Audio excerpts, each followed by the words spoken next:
Hallelujah. ಯಾಕೆ ಅಂತಂದ್ರೆ ಸೊಕ್ಕಿನವರಾಗಿ ನಾವು ಮೆರಿಬೇಕಾದ್ರೆ ನಮ್ಗೆ ಎಷ್ಟಾಕೊಂಡ್ ಬಂದೇ ಬರುತ್ತೆ.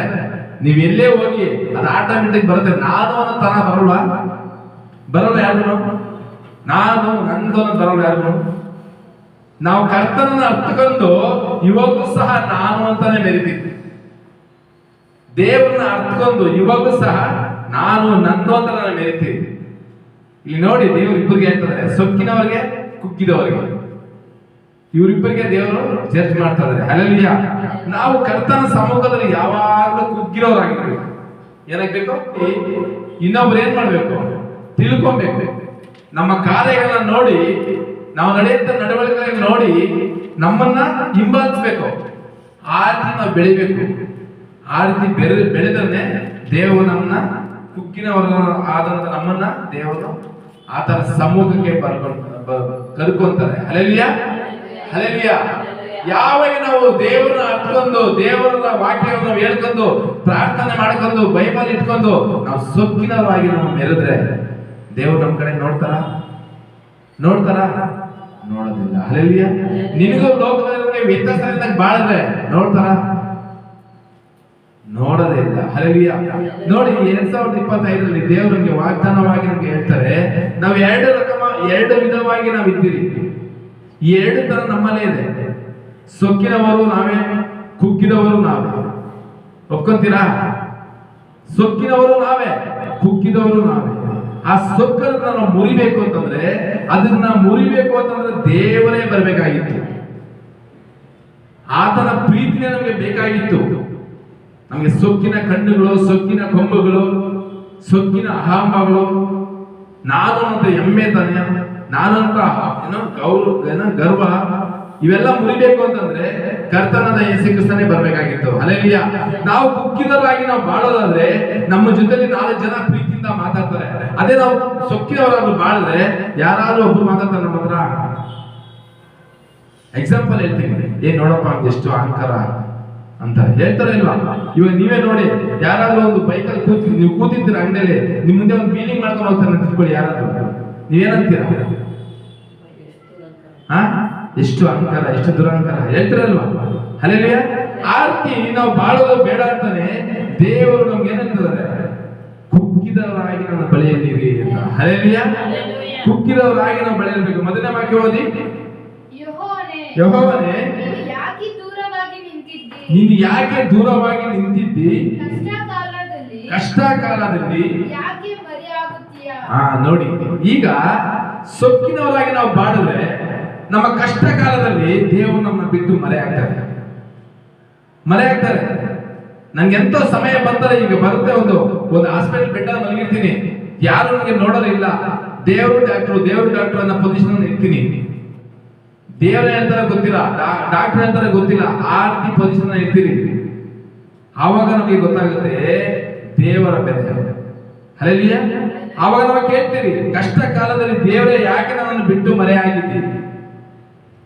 ನನಗೆ ಕಷ್ಟ ಬಂದಾಗೆ ಆ ಕಣ್ಣೀರು, ನನಗೆ ಕಷ್ಟ ಬಂದಾಗೆ ಆ ವೇದನೆ, ಅಲ್ಲಿ ತನಕ ಯಾವುದು ವೇದನೆ ಇರುತ್ತಿಲ್ಲ, ಅಲ್ಲಿ ತನಕ ಯಾವುದು ಕಣ್ಣೀರು ಇರುತ್ತಿಲ್ಲ. ಇರುತ್ತಾ? ಎಲ್ಲಾ ಕರೆಕ್ಟ್ ಆಗಿದ್ರೆ ನೀವು ದೇವರನ್ನು ತಿಳ್ಕೊಂತೀರಾ? ನಾವು ಏನಾದ್ರೂ ಒಂದು ಕಡಿಮೆ ಇರುತ್ತಾನೆ ನಾವು ತಿಳ್ಕೊಂತೀರಿ. ಅದಕ್ಕಾಗಿ ಅದನ್ನ ಪಡ್ಕೋಬೇಕು ಅಂತ ಪ್ರಾರ್ಥನೆ ಮಾಡ್ತೀರಿ. ಏನ್ ಬ್ರದರ್? ಏನಾದ್ರೂ ಕಡಿಮೆ ಇರ್ತಾನೆ ನಾವು ಪ್ರಾರ್ಥನೆ ಮಾಡ್ತೀರಿ. ಇಲ್ಲ, ನಮ್ಗೆ ಒಂದು ಬಿಲ್ಡಿಂಗ್ ಇದೆ, ಇನ್ನೊಂದು 2 ಬಿಲ್ಡಿಂಗ್ ಬೇಕು ಅಂತ ನಾವು ಪ್ರಾರ್ಥನೆ ಮಾಡ್ತೀರಾ? ಇನ್ನೊಂದು 2 ಸೈಟ್ ಬೇಕು ಅಂತ ನಾವು ಪ್ರಾರ್ಥನೆ ಮಾಡ್ತೀರಾ? ಮಾಡೋದಿಲ್ಲ. ನಮ್ಗೆ ಏನಾದ್ರೂ ಕೊರತೆಗಿತ್ತು ಅಂತಂದ್ರೆ ನಾವು ದೇವರ ಪ್ರಾರ್ಥನೆ ಮಾಡೋಕ್ಕಾಗೋದು. ಹಲ್ಲೆಲೂಯಾ. ಕಷ್ಟ ಕಾಲದಲ್ಲಿ ನಾವು ಬೆಡ್ ಮೇಲೆ ಇದ್ದು ಡಿಪ್ರೆಷನ್ ಇದ್ದಾಗ ನಮ್ಮನ್ನ ಬಿಟ್ಟು ದೇವರು ಹೋದ್ರೆ ದೂರ, ನಮ್ಮ ಸಿಚುವೇಶನ್ ಹೇಗಿರುತ್ತೆ ಸ್ವಲ್ಪ ಥಿಂಕ್ ಮಾಡಿ. ಹಲ್ಲೆಲೂಯಾ. ಥಿಂಕ್ ಮಾಡಿ. ಯಾಕಂದ್ರೆ ನಾವು ಸೊಕ್ಕಿನವರಾಗಿ ನಾವು ಮೆರೆದಿದ್ದೀರಿ, ಅಹಂಭಾವದಿಂದ ಮೆರೆದಿದ್ದೀರಿ, ದುರಹಂಕಾರದಿಂದ ಮೆರೆದಿದ್ದೀರಿ, ಹೆಮ್ಮೆತನದಿಂದ ಮೆರೆದಿದ್ದೀರಿ. ಈಗ ದೇವರಲ್ಲಿ ನಾವು ಮರೆ ಇಟ್ಟಿದ್ದೀರಿ. ಆದ್ರೂ ಹೆಮ್ಮೆತನ ದೇವರು ಮರ್ತಿಲ್ಲ ಅಂತಂದ್ರೆ, ನಮ್ಮ ಮೇಲೆ ಮರೆ ಇರಲಿಲ್ಲ ಅಂತಂದ್ರೆ ನಾವ್ ಯಾವ ಸಿಚುವೇಶನ್ ಇರ್ತೀವಿ ಅಂತ ತಿಳ್ಕೊಳ್ಳಿ, ಅರ್ಥ ಮಾಡ್ಕೊಬೇಕು ನಾವೇ. ಹಲ್ಲೆಲೂಯಾ. ಹಲ್ಲೆಲೂಯಾ. ನಿಜವಾಗ್ಲೂ ಹೇಳ್ತೀನಿ, ನನ್ನ ಎಕ್ಸ್ಪೀರಿಯನ್ಸ್ ನಾನು ನಿಮ್ಗೆ ಹೇಳ್ತೀನಿ. ಬ್ಲಡ್ ಟೆಸ್ಟ್ ಮಾಡಿ ರಿಪೋರ್ಟ್ ಹೋಗಿ ಸ್ಕ್ಯಾನ್ ಮಾಡ್ತಾರೆ ನೋಡಿ, ಸ್ಕ್ಯಾನ್ ಮಾಡ್ಬಿಟ್ಟು ಅದೇನ್ ರಿಪೋರ್ಟ್ ಬರುತ್ತೋ ಅಂತ ಅವಾಗ ಗೊತ್ತಾಗುತ್ತೆ ನಮ್ಗೆ, ಏನೋ ಫೈನಲ್ ಆಗಿ ನಮ್ಗೆ ಗೊತ್ತಾಗುತ್ತೆ ಏನ್ ಹೇಳ್ತಾರೋ ಸ್ಕ್ಯಾನಿಂಗ್ ರಿಪೋರ್ಟ್ ಏನ್ ಬರುತ್ತೋ ಅಂತ. ದೇವ್ರೇ ದೇವ್ರೇ ದೇವ್ರೇ ಅಂತ ನಾವು ಪರದಾಡ್ತಾ ಇರ್ತೀವಿ ಒಂದು ಕೋಣೆಯಲ್ಲಿ. ಹಲ್ಲೆಲೂಯಾ. ಒಂದು ಬೆಡ್ ಮೇಲೆ ಹಾಕಿ ಮಲಗಿಸ್ಬಿಡ್ತಾರೆ, ಅವಾಗ ನಾವು ಪರದಾಡ್ತೀವಿ ಏನ್ ಬರುತ್ತೋ ರಿಪೋರ್ಟ್, ಏನ್ ಹೇಳ್ತಾರೋ ಅಂತ. ಅವಾಗೇನ ಎಷ್ಟು ನೆನ್ಸ್ಕೊತಾರೆ ಗೊತ್ತಾ ನಾವು ದೇವ್ರನ್ನ. ಡಾಕ್ಟರ್ ನೆನ್ಸಲ್ಲ, ದೇವ್ರನ್ನ ಎಷ್ಟು ದೇವರ ಹತ್ರ ನಾವು ಹೋಗ್ತೀವಿ ಗೊತ್ತಾ. ಆ ದಾಹ 24 hours ಇರ್ಬೇಕು, 24/7 ಆ ದಾಹ ಇರ್ಬೇಕು, ದೇವರ ಮೇಲೆ ಪ್ರೀತಿ ಇರ್ಬೇಕು. ಅವಾಗ ನಾವು ಎಂತ ಕಷ್ಟ ಕಾಲ ಬಂದ್ರು ಸಹ ದೇವರು ನಮ್ಮನ್ನ ಮರೆ ಇಟ್ಟು ಹೋಗೋದಿಲ್ಲ, ನಮ್ಮನ್ನ ಮರೆಯಾಗಿ ಹೋಗೋದಿಲ್ಲ. ಹೋಗ್ತಾರ? ನಮ್ಗೆ ಮರೆಯಾಗಿ ಹೋಗೋದಿಲ್ಲ. ನಿಮ್ಗೆ ಯಾವಾಗ ಕರೆದ್ರು ದೇವ್ರು ನಿಮ್ ಮುಂದೆ ಪ್ರತ್ಯಕ್ಷ ಆಗಿರ್ತಾರೆ. Hallelujah hallelujah. ಓದಿ ಅದೇ ವಾಕ್ಯ ಇನ್ನೊಂದ್ಸಲ. ಯೆಹೋವನೇ, ನೀನು ಯಾಕೆ ದೂರವಾಗಿ ನಿಂತಿದ್ದಿ? ಕಷ್ಟ ಕಾಲದಲ್ಲಿ ಯಾಕೆ ಮರೆಯಾಗಿರ್ತೀಯ? ಅಷ್ಟೇನಾ? ನೋಡಿ, ನಮ್ಮನ್ನ ಸ್ವಲ್ಪ ಸಮಯ ಅವನು ಅಗಲಿದ್ರೆ ನಮ್ಮ ಕಾರ್ಯಗಳೇನಾಗುತ್ತೆ? ಅಲ್ಲೋಲ ಕೊಲ್ಲಲ ಆಗುತ್ತೆ. ಹಲ್ಲೆಲೂಯಾ. ಅಲ್ಲೋಲ ಕೊಲ್ಲಲ ಆಗುತ್ತೆ ಅಲ್ವಾ? ಈಗ ನಿಮ್ಮ ಮಕ್ಕಳನ್ನ ಇಟ್ಕೊಳ್ಳಿ, ಚಿಕ್ಕ ಮಗು ಇಟ್ಕೊಳ್ಳಿ, ಮುದ್ದಾಗಿ ಬೆಳೆಸಿರ್ತೀರಾ, ಎಲ್ಲಾದ್ರೂ ಒಂದ್ ಕಡೆ ಹೋಗ್ತಾ ಇರ್ತೀರಾ, 5 ನಿಮಿಷ ಮಿಸ್ ಆಗಿ ಆ ಮಗು ಕೈ ಬಿಡ್ತೀನಿ ಅಂತ ಇಟ್ಕೊಳ್ಳಿ. ಕೈ ಇಡ್ತಾ ಇರ್ತೀರಾ ಬಿಗಿಯಾಗಿ, ಎಲ್ಲಾದ್ರೂ ಬೇರೆ ಸ್ಟೇಟ್ ಹೋಗಿರ್ತೀರಾ, ಬಿಗಿಯಾಗಿ ಇಟ್ಕೊಳ್ಳೋಂತಿರ್ತೀರ ಮಗುನ. ಬೈ ಮಿಸ್ಟೇಕ್ ಆಗಿ ಏನೋ ನೀವು ಮರ್ತಿ ಒಂದು 5 ನಿಮಿಷ ಕಾಲ ಆ ಮಗುನ ಹಿಂಗೆ ಬಿಟ್ಟಾಗ ನಿಮ್ಮ ಹೃದಯ ಆಗಿರುತ್ತೆ. ಆ ಮಗು ನಿಮ್ಗೆ ಕಾಣಿಲ್ಲ ಅಂತಂದ್ರೆ ಆಗಿರುತ್ತೆ ನಿಮ್ಮ ಹೃದಯ. ಸ್ವಲ್ಪ ಥಿಂಕ್ ಮಾಡಿ, ಚಾಲಾಡ್ಬಿಡ್ತೀರ ಹಾಗೆ. ಅವ್ರಿಗೆ ನಮ್ಮ ಮಗು ನೋಡೋದು ಜಾಲಾಡ್ತಿರಲ್ವಾ? ಅದೇ ತರನೇ ದೇವರ ಪ್ರೀತಿ ಕೂಡ ಅದೇ ತರ ಇದೆ. Hallelujah hallelujah. ನಮ್ಮನ್ನ ಬಿಗಿಯಾಗಿ ಇಟ್ಕೊಂಡಿರ್ತಾರೆ, ನಾವು ಯಾವಾಗ ಕೈ ಬಿಡಿಸ್ಕೊಂಡು ಹೋಗ್ತಿರೋ ಅವಾಗಲೇ ದೇವ್ರ ನಮ್ಗೆ ಗೊತ್ತಾಗುತ್ತೆ. Hallelujah hallelujah. ಅದೇ ತರನೇ ಪ್ರೀತಿ ದೇವರ ಪ್ರೀತಿಯಾಗಿದೆ. ಹಲ್ಲೆಲೂಯಾ. ನಮ್ಮನ್ನ ಯಾವಾಗಲೂ ಕೈ ಬಿಡದಾಗೆ ಕಾಯುವಂತ ದೇವರ ಆಗಿದ್ದಾನೆ. ಹಲ್ಲೆಲೂಯಾ. 5ನೇ ವಾಕ್ಯ ಓದಿ. ಅವನ ಪ್ರಯತ್ನಗಳು ಆಮೆನ್. ಹಲ್ಲೆಲೂಯಾ. ನೋಡಿ, ನಾವು ಪ್ರಯತ್ನ ಹೇಗಿರ್ತದೆ? ಯಾವಾಗಲೂ ಕೈಗೂಡುತ್ತೆ. ಹಲ್ಲೆಲೂಯಾ. ನಾವು ದೇವರನ್ನ ಅರ್ಥಕೊಂಡಿದೀವಿ, ಬೇರೆಯವ್ರನ್ನ ಅರ್ಥಕೊಂಡಿದ್ದೀರಾ? ನಾವು ಬೇರೆ ಕಾರ್ಯಗಳಿತ್ತು, ಬೇರೆಲ್ಲ ಇತ್ತು. ಸೊಕ್ಕಿನವಾಗಿ ನಾವು ಬಾಳಿದಿರಿ, ಸೊಕ್ಕಿನ ಕಣ್ಣಾಗಿ ನಾವು ಬಾಳಿದಿರಿ, ಎಮ್ಮೆತನ ಗೌರವ ಎಲ್ಲ ಇತ್ತು. ದೇವರನ್ನ ಅರ್ಥಕೊಬೇಕಾ? ದೇವರ ನಾವು ಮರೆಯಲಾಗಿರ್ಬೇಕು. ಹಲ್ಲೆಲೂಯಾ.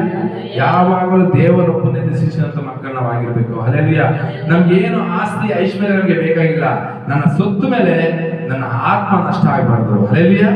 ನಮ್ಮ ಉದ್ದೇಶ, ನಮ್ಮ ಕಾರ್ಯಗಳು ಎಲ್ಲ ಅದೇ ತರ. ಈ ಲೋಕದಲ್ಲಿ ಏನ್ ಕಷ್ಟಗಳು ಅನುಭವಿಸ್ತಿರೋ, ಈ ಲೋಕದಲ್ಲಿ ಎಷ್ಟು ಹಿಂಸೆ ಅನುಭವಿಸ್ತಿರೋ, ನಾಳೆ ಸೊತ್ತರು ಕೂಡ ನನ್ನ ಆತ್ಮ ಹೋಗಿ ಅದೇ ರೀತಿ ಹಿಂಸೆ ಅನುಭವಿಸಬಾರ್ದು ಅಂತ ಒಂದೇ ಒಂದು ಕಾರಣಗೋಸ್ಕರನೇ ನನ್ನ ಪರಲೋಕಕ್ಕೆ ಹೋಗ್ಬೇಕು, ನನ್ನ ಆತ್ಮ ಅನ್ನೋ ಒಂದು ಕಾರಣಗೋಸ್ಕರನೇ ದೇವರನ್ನ ಏನ್ ಮಾಡಿದೀವಿ ನಾವು?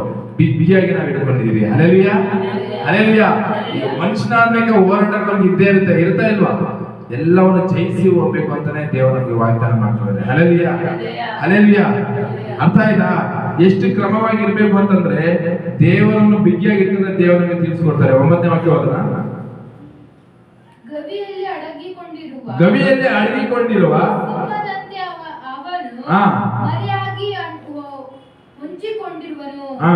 ಅವನ ಬಲೆಗೊಡ್ಡಿ ಕಾದಿದ್ದು ಕುಗ್ಗಿದವರನ್ನು ಹಿಡಿದು ಎಳೆದುಕೊಂಡು ಹೋಗುತ್ತಾನೆ. ಆಮೆನ್. Hallelujah hallelujah. ನೋಡಿ, ಎಷ್ಟು ಸ್ಪಷ್ಟವಾಗಿ ನಮ್ಗೆ ತಿಳಿಯಪಡಿಸ್ತಾರೆ. ಹಲ್ಲೆಲೂಯಾ. 10ನೇ ವಾಕ್ಯ ಓದಿ. ಹಾಗೆ ಕುಗ್ಗಿದವರನ್ನು ಜಜ್ಜಲ್ಪಟ್ಟು ಉರುಳುಕೊಳ್ಳುತ್ತಾನೆ. ಗತಿ ಇಲ್ಲದವರನ್ನು ಅವನ ಬಲಾತ್ಕಾರದಿಂದ ಬಿದ್ದು ಹೋಗುತ್ತಾನೆ. ಆ ದುಷ್ಟನು ತನ್ನೊಳಗೆ ದೇವರು ಇವನನ್ನು ಬಿಟ್ಟು ವಿಮುಖನಾಗಿದ್ದಾನೆ. ಯಾರನ್ನ ಬಿಟ್ಟು? ಹಲ್ಲೆಲೂಯಾ. ನಾವು ನೋಡಿ ಎಷ್ಟು ಹೇಳ್ತಾರೆ, ದೇವರನ್ನು ಇಲ್ಲವೆಂದು ಬಿಟ್ಟು ವಿಮುಖನಾಗಿದ್ದಾನೆ. ನೋಡಿ, ದೇವರಂತ ಇಲ್ಲ ಅಂತ ನಾವು ಮೆರಿಬಾರ್ದು. ಇದರ ಇಲ್ವಾ ದೇವರು? ದೇವರಂತ ಇಲ್ಲ ಅಂತ ನಾವು ಮೆರಿಬಾರ್ದು. ಯಾಕಂದ್ರೆ ದೇವರು ಇದ್ದಾರೆ. ದೇವರಿಲ್ಲದ್ರೆ ಸೃಷ್ಟಿನೇ ಇಲ್ಲ. ಕರೆಕ್ಟಮ್ಮ? ದೇವರಿಂದನೇ ಎಲ್ಲ ಉಂಟಾಯ್ತು. ದೇವ್ರ ವಾಕ್ಯ ಹೇಳಿದ್ರೆ ನನ್ನ ಬಾಯಿ ಮಾತಿಂದ ಆಕಾಶ ಭೂಮಿನ ಉಂಟಾಯ್ತು ಅಂತ ಅಲ್ವಾ? ದೇವರ ಸೃಷ್ಟಿಯಿಂದ ಎಲ್ಲ ಉಂಟಾಯಿತು. ನಾವೇನ್ ಮಾಡಿದಿರಿ? ನಾವು ಸೊಕ್ಕಿನವರು ಆದಾಗ ಯಾವ ದೇವರು ಯಾರು ಅಲ್ವಾ? ದೇವರಂತ ಇದ್ದಿದ್ರೆ ಈ ಕೆಲಸಗಳಾಗ್ತಿತ್ತ, ಇದಾಗ್ತಿತ್ತ, ಅದಾಗ್ತಿತ್ತ? ನಾವು ಮಾಡಿರಲ್ಲ, ಪ್ರಶ್ನೆ ಇಲ್ಲ. ದೇವ್ರ ಕಣ್ಣಿಲ್ವಾ, ಮೂಗಿಲ್ವಾ, ಬಾಯಿಲ್ವಾ? ಪ್ರಶ್ನೆ ಮಾಡಿರಲ್ವಾ? ದೇವ್ರಿಗೆಲ್ಲ ಇದೆ, ಅದೇ ರೀತಿ ನಿನಗೂ ಇದೆ. ನೀನೇನ್ ಮಾಡಿದ್ದೀಯ? ಪ್ರಶ್ನೆ ದೇವರು ನಮ್ಗೆ ಕೇಳಿದ್ರೆ ನಾವೆಲ್ಲ ಹೋಗ್ಬೇಕಾಯ್ತು? ಹಲ್ಲೆಲೂಯಾ. ಎಲ್ಲಾದ್ರೂ ದೇವರು ಏನ್ ಗೊತ್ತಾ, ದೇವ್ರನ್ನ ಫಸ್ಟ್ ಕೇಳೋದು ಏನಾದ್ರೂ ಅನಾಹುತ ನಡೆದ್ರೆ, ಏನಾದ್ರೂ ಒಂದು ಆಕ್ಸಿಡೆಂಟ್ ನಡೆದ್ರೆ ದೇವ್ರನ್ನ ಕೇಳಿದ್ರೆ ಪ್ರಶ್ನೆ ನಾವು ಕಣ್ಣಿಲ್ವಾ, ಮೂಗಿಲ್ವಾ ಅಂತ, ದೇವ್ರು ಇಲ್ವಾ ಅಂತ ಕೇಳ್ತೀವಿ. ದೇವ್ರಿದ್ದಾರೆ. ಹಲ್ಲೆಲೂಯಾ. ದೇವರಿಗೆ ಇಷ್ಟ ಆಗೋ ರೀತಿಯಲ್ಲಿ ನೀವು ನಡ್ಕೊಂಡ್ರೆ ದೇವ್ರು ನಿಮ್ಮನ್ನ ಕಾಪಾಡ್ತಾರೆ. ಎಂತ ಕಠಿಣವಾದ ಒಂದು ಕಾಲ ಬಂದ್ರು ಅಲ್ವಾ? ಒಂದ್ ವೇಳೆ ಅವ್ರಿಗೆ ಇಷ್ಟ ಆಗಿರಂತ ಕಾರ್ಯಗಳನ್ನು ಮಾಡ್ಬಿಟ್ಟು ದೇವರೇ ನನ್ನ ಬಚಾವ್ ಮಾಡೋದನ್ನ ಕಾಪಾಡೋದನ್ನ ಮಾಡ್ತಾರ? ಮಾಡಕ್ ಸಾಧ್ಯನೇ ಇಲ್ಲ. ಹಲ್ಲೆಲೂಯಾ. 14 ಬೇಗ. ನೀನು ಅವನ ಅನ್ಯಾಯ ಬಲಾತ್ಕಾರಗಳನ್ನು ಹಾ. ನೋಡಿಯೇ ಇದ್ದಿ, ಹಾ. ಅವುಗಳನ್ನು ವಿಚಾರಿಸುತ್ತಿ. ಹಾ. ಗತಿಯಿಲ್ಲದವರನ್ನು ತನ್ನನ್ನು ಹಾ. ನಿನಗೆ ಒಪ್ಪಿಸುವನು. ಹಾ. ದಿಕ್ಕಿಲ್ಲದವನಿಗೆ ಹಾ. ನೀನೇ ದಿಕ್ಕು. ಆಮೆನ್. ಹಲ್ಲೆಲೂಯಾ. ಹಲ್ಲೆಲೂಯಾ. ಅವೆಲ್ಲ ಆಗಿದ್ರೆ ದಿಕ್ಕಿಲ್ಲದವರೇ ನಾವು ಆಗಿದ್ರೆ ಅಲ್ವಾ? ಲೋಕದಲ್ಲಿ ಹೋಗಿ ಯಾರೇನ್ ಹೇಳ್ತಾರೋ ಆ ಕೆಲಸಗಳನ್ನ ಮಾಡಿ ಎಲ್ಲಿಗೆ ಹೇಳ್ತಾರೋ, ಯಾವ ಮಂತ್ರವಾದ ಹೇಳ್ತಾರೋ, ಯಾವ ವೈದಿಕ ಹೇಳ್ತಾರೋ, ಯಾವ ಪೂಜಾರಿ ಹೇಳ್ತಾನೆ, ಅವ್ರಿಗೆಲ್ಲ ಹೋಗಿ ನಮ್ದೇನು ಕಾರ್ಯ ಇರ್ತಂದ್ರೆ ನಮ್ಗೆ ಯಾರು ದಿಕ್ಕಿರಲಿಲ್ಲ. ಇದ್ರ ಯಾರಿದ್ದ? ನಮ್ಮನ್ನ ವಿಚಾರಿಸ್ತಾ ಇದ್ರ ಹೋಗ್ಲಿ? ಯಾರು ವಿಚಾರಿಸ್ತಾ ಇರ್ಲಿಲ್ಲ ನಮ್ಮನ್ನ. ಹಲ್ಲೆಲೂಯಾ. ಆತನು ತನ್ನ ಪ್ರಾಣವನ್ನು ತ್ಯಾಗ ಮಾಡಿ ತನ್ನ ರಕ್ತವನ್ನು ಸುರಿಸಿದ ಮೇಲೆ ನಮಗೆ ಒಳ್ಳೆ ಕಣ್ಣು ತೆರೀತು. ಹಲ್ಲೆಲೂಯಾ. ನಮ್ಮ ಆತ್ಮಿಕರ ಕಣ್ಣು ತೆರೀತು. ಹಲ್ಲೆಲೂಯಾ. ನಮ್ಮನ್ನ ವಿಚಾರಿಸಲೇ ಇರಲಿಲ್ಲ. ಆದ್ರೆ ಈಗ ದೇವರು ನಮ್ಮ ಹೃದಯದ ಕಣ್ಣು ತೆರೆಯಲ್ಪಟ್ಟಿದ್ದಾರೆ. ಹಲ್ಲೆಲೂಯಾ. ಹಲ್ಲೆಲೂಯಾ. ಅರ್ಥ ಆಯ್ತವ? ಕೀರ್ತನೆ ಅರ್ಥದಲ್ಲಿ ನೇರ ಮನ್ಕಲಾಕಿ